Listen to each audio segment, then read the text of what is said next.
اليوم اول ما طلعنا الصبح للشغل كان عندنا تطبيق الارضيه مال هذا المنور. وهسه اول شيء نسوي لازم ننظف. طلعت المنهوله والغراض وعندنا اسطوله بالمنور طلعناهن. وهسه ورا ما طلعت ذني الغراض اللي مخليهم بالمنور جبت المكناسه لازم نكنس التراب والوساخه اللي باقيه.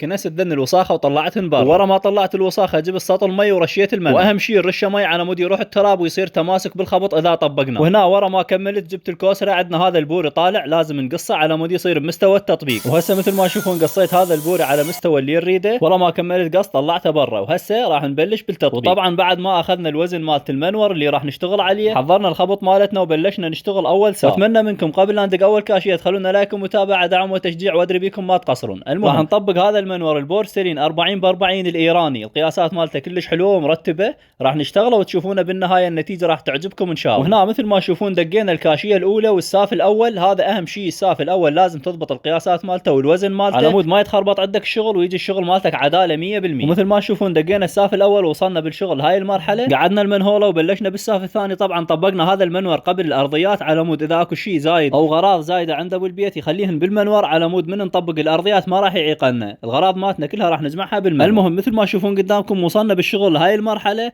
طبعا سوينا الوزن مالت المنور انصى من وزن البيت تقريبا ب 4 سنتيمات او 3 سنتيمات على مود المي والمطر الرطوبه ما راح تعبر على البيت اذا كان المنور انصى. وهاي كلش ضروريه. احنا دائما نشتغل المستوى مالت المنور او مستوى الحمام انصى من البيت فد سنتيمين او 3 سنتيمات. وهسه مثل ما تشوفون قدامكم ورا ما كملنا الشغل اهم شيء التنظيف. لازم ننظف مكان العمل مالتنا وننظف جميع وساخه سويناها احنا وراح نعطي جماليه العمل مالتنا ويصير الشغل فد شيء مرتب. وهسه مثل ما تشوفون قدامكم بعد ما كملت تنظيف هذا المنور هسه كمل. طبعا جبت المكناسه وكنست التراب اللي بقى. طبعا اتمنى منكم تخلونا لايك ومتابعه دعم وتشجيع على مود نستمر بالنشر. واللي عنده اي استفسار او ملاحظه بخصوص العمل يكتب لنا اياها بالتعليقات وتدللون. بس اهم شيء سوينا لايك على الفيديو ومتابعه للحساب وتحياتي لكم.